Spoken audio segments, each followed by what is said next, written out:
All right, I turned it over to the everydayers, y'all, and I asked you what you wanted me to talk about today. We're going to get to some of those questions and answers here on Locked On Jaguars.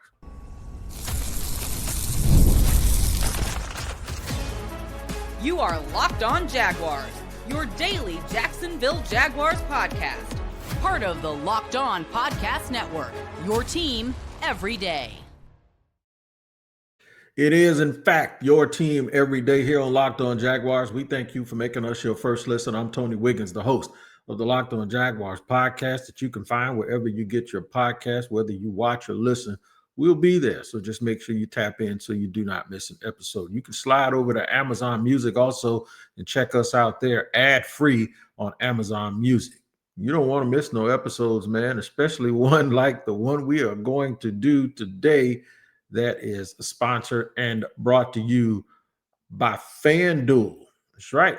Right now, new customers can bet just $5, and if your bet wins, you'll get $300 in bonus bets to use across the app. Shout out to those everydayers that join us each and every day, and I am absolutely thrilled that you guys come along with me each and every day. And if you're new here, we'll give you a reason to come back. Let me give you a quick rundown of exactly what we're going to do today.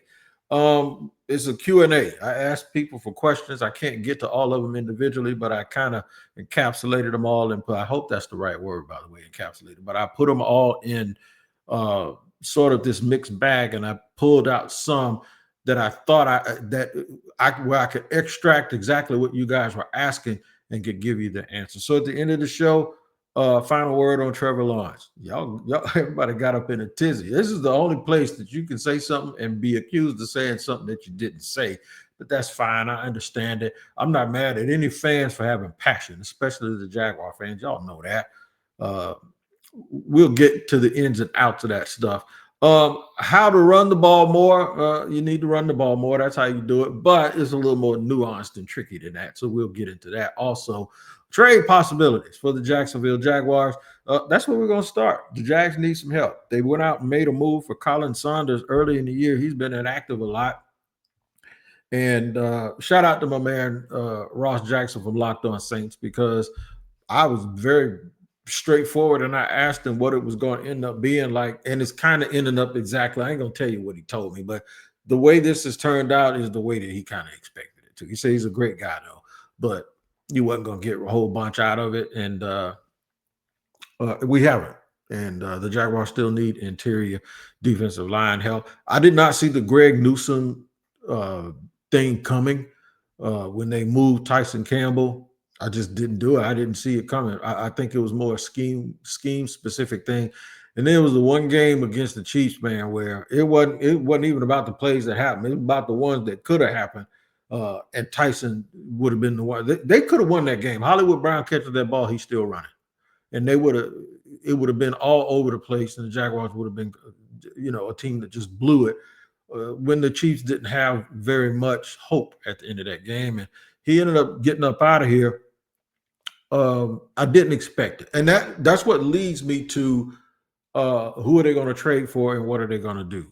Because I think there are some obvious names out there. I think Jacoby Myers' name keeps coming up. If that's the receiver from the Raiders, he wants out. There are a lot of other players where it seems like it's really, really super, super obvious that, okay, yeah, the Jags seem like they need help in that area. That'll be a good move to make. It's not always the case. So the reason why I'm saying I'm going to tell you I don't know what they're going to do, and I don't know where they're going, is because I didn't know about those last two. I had no idea that is what they were going to try to do and what they were going to look to do. So I do think James Gladstone and the crew have their own thinking, their own mindset when it comes to this. They got their finger on the pulse of it way more than we do. So it's easy to sit here and play, and I know we do it often, to play armchair GM.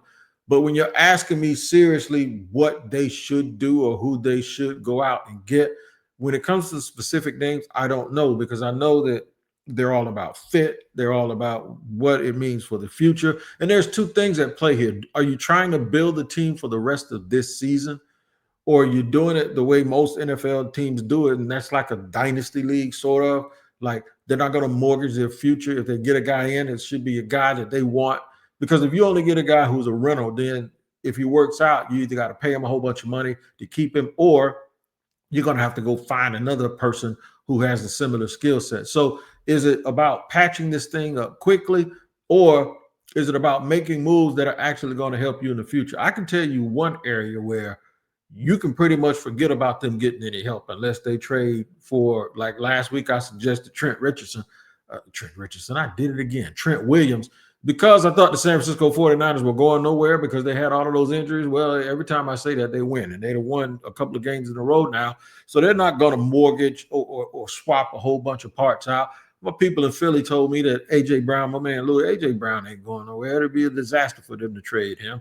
And they need him to win a championship. And then if you get A.J. Brown, you got to give up a whole bunch of stuff that I don't think the Jaguars either have or are willing to give up. So I think you can forget about the alpha receiver or this mystery offensive lineman that has value that can help your team. What you're going to get, you start moving around for offensive linemen, you get Cam Robinsons and you get Ezra Cleveland's, and shout out to Ezra because he's been a lot better than I thought he was going to be. But I traditionally don't see, and I've said this for years, the only way you get impact offensive linemen is you got to draft them and develop them, or draft them and they're ready to go, and even that requires some development. But you got to hit on some people. So it has to come from internally. And maybe this answers 2 or 3 of y'all's questions. Wyatt Milam, maybe. I'm not ready to push Pat McCary out like a lot of y'all are. I think he's playing with he's a little bit banged up, and he's trying to. It's not the type of banged up that puts you on the injury report, but I think he's trying to work through some things like most NFL players do. Like Robert Hainsey came back last week. Anton Harrison has been banged up. He's been in and out of games, and you can tell when guys are getting shuffled in and out of games, man, that they just need to regroup and try to do what they can. What they need is to make sure Chuma Edoga is ready to go and ready to play, because he was brought here to be a depth guy who's supposed to give them a little bit more. And then just continue to work with Walker Little and hope that Walker Little continues to play well in the passing game. In the running game, he's fine. His numbers suggest that in the running game, Walker Little is doing real well. So could there be some help at edge rush? That's where you need to go and call the New York Jets, because I think the Jets have a couple of dudes that are situational pass rushers that aren't going to start for you, but can come in and help you out a little bit. With their offense being the way that it is, the Jaguars ain't going to make a move for a backup quarterback, somebody better than Nick Mullins. They're just not going to do it. I'm sorry to tell you that. You know, I don't foresee that happening unless somebody gets banged up or gets hurt. So to those questions, you got to make sure that you're not just trying to patch it up. You can do that if you think you're a Super Bowl team right now and you need that one extra dude to give you that push. But I wouldn't be so quick to give up draft capital or young players that are still in development in order to go get a dude just because he plugs a spot in a year where you're still trying to fix things on your own that will allow you to get to the championship. And then you're going to forfeit some things into the future. Remember, this wasn't supposed to be a one-year bill. And I know expectations go up when the team started out so well, but you got to not get sucked into, if you're the brass, I believe they can't get sucked into being thinking about things from a micro perspective. They continue to look at things from a little bit of a macro perspective. But do I expect them to do something? Yes, I do. I expect them to do a couple of things because they've shown a propensity to be able to do that. How do we run the ball more? A lot of people talk about the running game, and we'll get into how much of a culprit the running game is for their recent struggles. In fact, it's not even the recent struggles. It's a struggle that they've been having all year outside of a couple of games with the offense in general. Although they're 4-3, they were winning games because their defense was showing up and showing out. We'll get into all of that in just a second here on Locked on Jaguars. All right, today's show is sponsored and brought to you by Game Time. Man, listen to me. If you need tickets to anything Game Time is where you ought to be getting them, because Game Time is the absolute truth. They will not let you down. You will not get all of these added costs at the end of when you go to try to pay for it, when you go to check out, and all of this stuff just all of a sudden pops up. The Game Time app is the real deal, man. You need to create an account and use the code LOCKEDONNFL for $20 off your first purchase. Now, one thing about Game Time is this. Last minute ticket, that ain't no problem. Some people say your lack of planning is not my emergency. Game Time will never tell you that, because your lack of planning fits you right into their wheelhouse. You'll get the seat that you need all the way up until even after kickoff around the NFL, and you can find tickets for less than $100. That's right. Download the Game Time app, man. Like I said, make sure you use the code LOCKEDONNFL for $20 off your first purchase.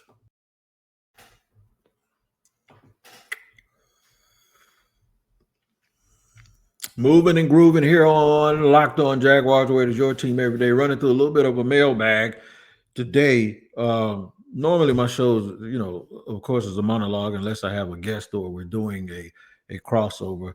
I do that so that I have 30 good minutes to get clarity, so there's no confusion. Too many times on social media, I can tell who listens to the show and who doesn't, or who is just willfully ignoring what I'm saying. You get accused of saying things that you're not even saying. And when you try to defend yourself, now the thing that they think you're saying is the thing that you are saying because you're defending yourself and not really the initial point. So I want y'all to know that I know that the struggles that I have talked about have other things that are cause and effect. That the cause of it is this, and the effect is this, right? So we'll get to Trevor in segment number 3. I'm going to talk again, like I did yesterday, about the things around Trevor Lawrence that also have a negative effect on this game. And maybe even when you look at it from a situational perspective, more of a negative effect. Like, for instance, they can't run the ball, right? Well, can they not run the ball because the offensive line isn't getting any push? It's not necessarily the case. It may be you don't win all the time. So in some of these cases, yeah, they're getting stuck behind the line and getting stuck behind the sticks. Sometimes calls just are like that. Guys outplay other guys, or it's the perfect call for whatever you're going to run. Other times they're getting behind the sticks because of pre-snap penalties or just penalties in general. I think they're the most penalized team in the league. When that happens on first and second down, you're almost predicated then after that to pass or to throw the ball.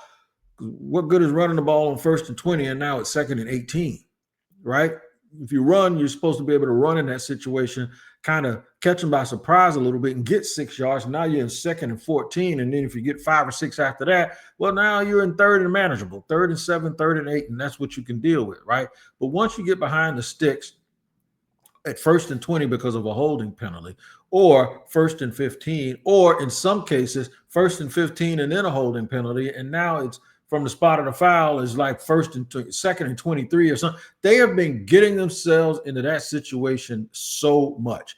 And one of the things that I noticed about them early was when, especially with this new staff, when they get down like that early in the year, they were able to get out of those long down and distance situations. And I was like, well, that's new. Well, now you have Trevor and you have speedy receivers that have confidence. You're no longer, before, under Press Taylor and Doug Peterson, if it's 1st and 20, oh yeah, you might as well go get you some ice cream because they're gonna be punting in three downs. It's not like that anymore. At least it wasn't like that, right? But when you get into those situations, because of those penalties, they haven't really been behind very, very much this year. So that's not the reason why it seems like they abandoned it. I want to push this on Liam a little bit, because even he said it after the Seahawks game, where the Seahawks came in and they had a real good front seven. There was some concern from their folks that I had spoken with, because those guys weren't all healthy at one point at the same time. And they really, really were under pressure to perform well in stopping the run and rushing the passer because they have so many injuries in their secondary. So what Liam did is he did what everybody does. He says, okay, or most coaches, okay, they're weak in this area. We're going to test them in that area. We're going to see They probably wanted to run the ball against the Seahawks, but they probably wanted to test the Seahawks secondary and then force the Seahawks to kind of start playing the kind of defense that would help and assist the inexperienced guys they had on their back end, therefore opening up the run. You can use the pass to set up the run. The Dallas Cowboys in the 90s did it all the time. If you look at Troy Aikman splits, and they were known as a running team, Troy Aikman would throw the ball the most in the first and the fourth quarter. In the second and third, they would use that time to lean on the teams that they were playing and beat them down. And that's where Emmitt Smith got most of his 18,000 yards in those 2 quarters. So you can use the pass to set up the run. The first thing you do doesn't mean that that's the thing that you really want to accomplish, right? It's all about setting stuff up. And that's one of the things that I'll get to here in just a second. I think the Jaguars have to be more deliberate and come out and say, you know what? Nah, we ain't setting nothing up. We're just going to get right to our stuff. That gets to another question that someone asked me. Someone said, who's the best 11 on offense and defense? I'm not going to go through the depth chart. Y'all can do that yourself. All right. And circle whoever you think are the best 11 people, because then we'll start debating that and then we'll have another argument. So what I'm going to tell you is this. I think the best 11 means coaches often set plays up. You saw them set up the little fake screen touchdown to Brian Thomas Jr. against Seattle. That was set up by a lot of horizontal passing and a lot of early screens, right? So when they did the same thing, the Seattle thought they were getting it, and it wasn't. It was like a little pump, and boom, Brian Thomas Jr. popped out wide open. I think you're going to see them doing less setup stuff. I think you're going to see a little bit less of them rotating guys in and out a whole bunch early in the game just to kind of get all of your stuff out there. So now you can start play calling based on how the other team is reacting. I think they're going to be really, really deliberate when they come back from bye. I think they're going to be like, nope, we're leading with our stuff. Y'all always hear me talk about what do you lead with? Nope, we're leading with our absolute best. I think they're going to force the ball to Travis Hunter, and that's a good thing. I think they're going to, if they want to run it, they ain't going to try to set the run up with the pass. They're going to come out and try to establish the run right away. They're just going to punch you in your face to see if we can move people, right? And then once they get you like that and you counter, then they can go to some of these other things that they know can work against what you're doing. But what I think you're going to do is less situational substitutions, and we're just going, nope, we're going to start this game. We're going with our best players. And everybody else, you're going to have to be ready when we need you, when somebody needs a blow. But right now, we're going to lead with the best things that we have. I think that's a good thing, and they're trying to figure this out. They're trying to figure it all out. I also believe that you're going to start seeing more Travis Hunter, not only on offense, but on defense. This is where the unicorn stuff is going to come into play, because now he should be onboarded enough that he can be in on every single play.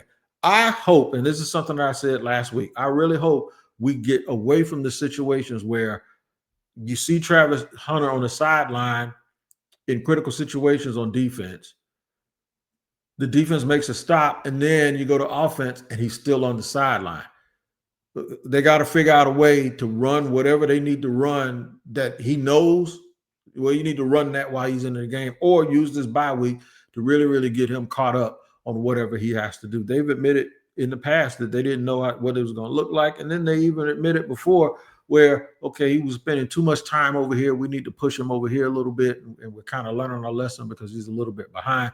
This has nothing to do with his capability, his endurance, his want to, nothing. This is all about whether or not he knows what he's doing. And not only does he know what he's doing, do the other players on the team that depend on him, do they know that he knows what he's doing? Because they have an expectation. Like Trevor, you throw the ball one way, he goes another, boom, you might have an interception. So, and we don't need that, because everybody will obviously say, well, T-Wig, that wasn't Trevor's fault. And that's where we're going to go now. I'm going to give you a final word on Trevor Lawrence and clarify. The good thing about clarifying this stuff, you can always go back and listen to old episodes to see exactly what I really, really said when I spoke on Trevor Lawrence. We'll touch on that and talk about it in just a second here on Locked On Jaguars.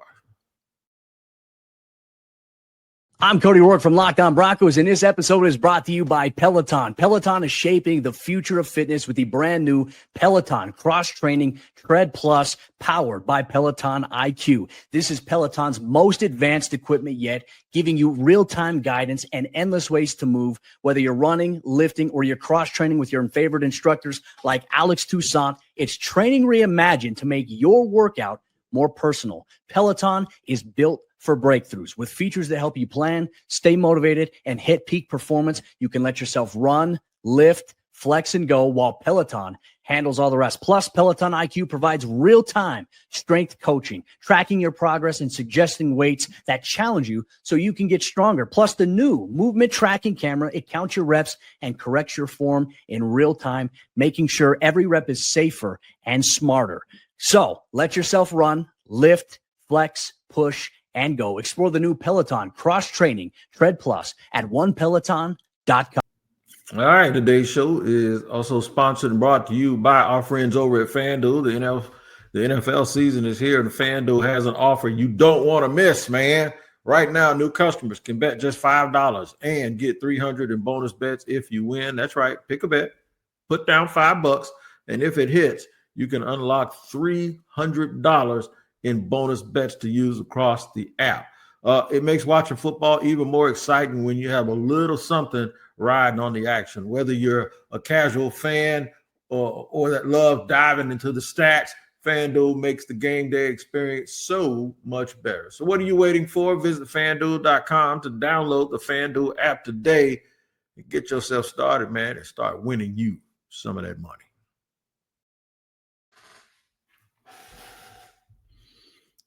All right, third final segment here on a mailbag Q&A type of day here on a hump day as we are in the bye week. All right, let's just get to it, man. It's been 3 days now of nothing but back and forth with a bunch of people in the media. The fans and the media. And to be honest, I started talking about something Sunday, but it's a realization I may have had for a couple of weeks. And I'm not allowed, if you will, to do this show based on what I want and what my desires are. I have to always come on here and be, I won't say as honest. No, it's not as honest. It's honest. And tell you my true feelings. I don't mind if you disagree with it. I do mind if you think that I'm doing it for some kind of clickbait or I have some sort of agenda. That's when I kind of draw the line and I just say, you and I ain't gonna work out. We need to just unfollow each other. You move on and I'll move on. I ain't got time for it. Because there's too much of that nasty stuff going around in stuff that doesn't relate to sports. And I choose not to participate in people that want to communicate with each other that way. So that'll explain ain't nobody running from smoke. I'm running from smoke and I'm the one that started the fire, right? And other people in the media. What you've seen, though, is other people in the media start to say out loud what a lot of people have been saying behind the scenes. What you're seeing is, and it looks like we're picking on somebody, and it's coming out of nowhere. It's not. There's a very, very well-respected person that told me after week 2 or 3, we were actually standing up. I have to stand up sometimes because of my hip and my back. And I was just stretching in the press box. And this person said, I don't think they think he's very good. And I said, you know what? I wouldn't go that far. I think it's more of we just have to realign and adjust what we think. So that's when I started calling him Gritty Trev, if y'all remember. I said, if this is how we got to do it, if I like that. I like Middle Georgia Trevor. I want to talk about sunshine and the prince that was promised. If this is how we got to win, we got to win. That's fine. And then he has the game that he had against the Chiefs. And I said, there he is, Mr. Gritty, right? So it's a readjustment and a realigning of how I thought we needed to proceed, right? So over the last 2 games, and he wasn't awful, I said, you know what? That is where we have to be. This team, and if you really pay attention, I was saying those drops, all of those things. There are some quarterbacks, there are a handful of people that can kind of overcome that stuff unless they're playing another great team. He's not one of them. Doesn't mean that that they need to get rid of him. Doesn't mean that they made a mistake by signing him to an extension. The one that I agreed that they should have done. The one that I was like, yep, I totally get it. Even though he hasn't quite shown it, he's had so much stuff go wrong. He still has that raw talent. And I said the other day that Trevor still makes throws. And so people that hit me with well, what about the throw down the sideline to BTJ? Or what about the check down and the crossing route to BTJ? What about him using his legs against the Chiefs? And I'm thinking like, yeah, you're proving my point. He can do that. He can do that, right? But the guy that everyone wants to defend is not a guy that just does that periodically. The guy, y'all are defending him as if he does it all the time. I said variance. I said highs and lows. I said consistency is his problem. He doesn't even have to be that high all the time. I just don't want him to be low as he is when he's low. And that includes those drops from other people. That includes the defense making boneheaded mistakes. That includes him running for his life. I've included all of that in my thought process. I'm not forgetting anything. Just because I'm not saying what you want me to say, or because I'm not feeling about something the way that you feel about something, which you're entitled to, go for it. Doesn't mean that I'm forgetting something, or I'm handicapped at something, or there's something I'm missing, or there's something you're failing to understand. I understand all of that stuff. In fact, I'm not talking about the plays where people drop the ball. That's clearly on them. I'm not talking about the plays where he's running for his life immediately. That's clearly on the offensive line. I'm not talking about any of that. I'm talking about the things that I see that he does when it's just on him. I never said that they need to give up on Trevor. I don't even know where that narrative came from. I never said they need to get rid of him and trade him and start talking about cap ramifications. I don't know where that came from. I think they can still win with Trevor Lawrence. It's just going to be different than you all imagined and thought it was. And you're somehow still holding on to that and you won't let it go. And I think that's a disservice to him. I think it's a disservice to him when you're expecting him to be Patrick Mahomes, or you're expecting him to be Josh Allen or Lamar Jackson and even Joe Burrow. I just think it's the expectation is just too high. And I think the longer you do that, the more you're going to be disappointed, and the more you're going to blame other people that he's not that. Even other people that do things wrong, even a play caller. How many coaches we going to go through before we just realize that the thing that we imagine Trevor Lawrence being, he's not that? I'm good with Middle Georgia Trevor, who gets dirty and downright dirty and runs the football and fakes the throw and dives and tries to dive into the end zone and gets the ball knocked out of his hand. And even the one that throws the ball when he's beyond the line of scrimmage, I don't care. I'm good with that because he's trying to do something. I'm good with the Trevor Lawrence that doesn't quite play as clean as we all thought he was going to when everybody was comparing him to John Elway and Andrew Luck and Peyton Manning and Tom Brady. I'm good with the fact that he's not that. I'm fine. I'd be fine if he turns into some sort of Baker Mayfield, Jared Goff mix or blend where he gets strawberries on his elbows and he just does it and it doesn't look right like they did when they were 4-1 this year. I'm fine with all of that. Are you? That's the point. That's the question. Are you good with it?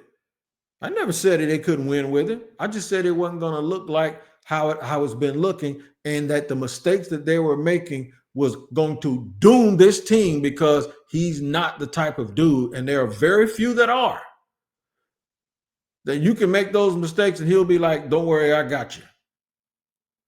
Baltimore scored 37 points or 40 points or something like that on Buffalo, and Buffalo still won the game when they were down 15 because that dude that doesn't have a number one receiver in Buffalo says, I got it.